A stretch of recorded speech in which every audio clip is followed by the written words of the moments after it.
ஒரு கடாயில் 1 table spoon அளவுக்கு எண்ணெய் விட்டு அதில் 3 காஞ்ச மிளகாயை நல்லா வறுத்து எடுத்துக்கலாம். கருகு விட்டுறக்கூடாது, ஜஸ்ட் வாசம் வர அளவுக்கு வறுத்து மட்டும் எடுத்துக்கலாம்.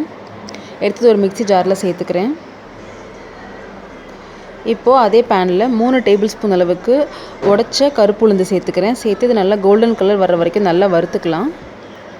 இது வந்து நல்லா கோல்டன் கலர் ஆகி இந்த உளுந்து வறுப்பட்ட வாசம் வரும் இல்லையா, அந்த ஸ்டேஜில் ஒரு 1/4 டீஸ்பூன் அளவுக்கு மிளகு சேர்த்து ஒரு வாட்டி கலந்து இறக்கிடலாம். இறக்கிட்டு இது கூடவே அந்த மிளகாயும் சேர்த்து நல்லா கொரப்பான பொடியாக அரைச்சி வச்சுக்கலாம். இப்போ வேறு ஒரு அதே வானலில் 2 டேபிள் ஸ்பூன் அளவுக்கு எண்ணெய் விட்டுருக்கேன். எண்ணெய் காஞ்சதும் 1/2 டீஸ்பூன் கடுகு, 1/2 டீஸ்பூன் உளுந்தம்பருப்பு சேர்த்துக்கிறேன். அது கூடவே ஒரு 10 முந்திரி பருப்பு சேர்த்துக்கிறேன். ஒரு கொத்து கருவேப்பிலை, இதெல்லாத்தையும் சேர்த்து ஒரு வாட்டி நல்லா கலந்துக்கலாம். இது கூடவே ஒரு 3லேருந்து 4 பிஞ்ச் அளவுக்கு பெருங்காயத்தூள் சேர்த்துக்கிறேன். சேர்த்து கலந்துட்டு நம்ம அரைச்சி வச்சோம் இல்லையா உளுந்து, காஞ்ச மிளகா, மிளகு இதெல்லாம் சேர்த்து அந்த பொடி அதை சேர்த்துக்கலாம். சேர்த்து ஜஸ்ட் ஒரு 1 நிமிஷம் கிண்டிக்கலாம்.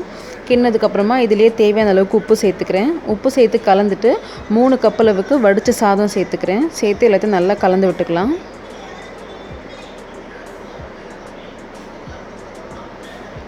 கலந்துட்டு ஒரு நிமிஷம் இந்த சூட்லேயே வச்சு நல்லா மிக்ஸ் பண்ணதுக்கப்புறம் பார்த்தீங்கன்னா உங்களுக்கு சாதம் நல்லா இந்த மாதிரி உதிரியாக வந்திருக்கும். இந்த ஸ்டேஜில் அடுப்புலேருந்து இறக்கி சூடாக பரிமாறலாம். அவ்வளோதான், ரொம்பவே டேஸ்டியான உளுந்து சாதம் ரெடி. ஸோ அதை கண்டிப்பாக ட்ரை பண்ணி பாருங்கள். தேங்க்ஸ் ஃபார் வாட்சிங்.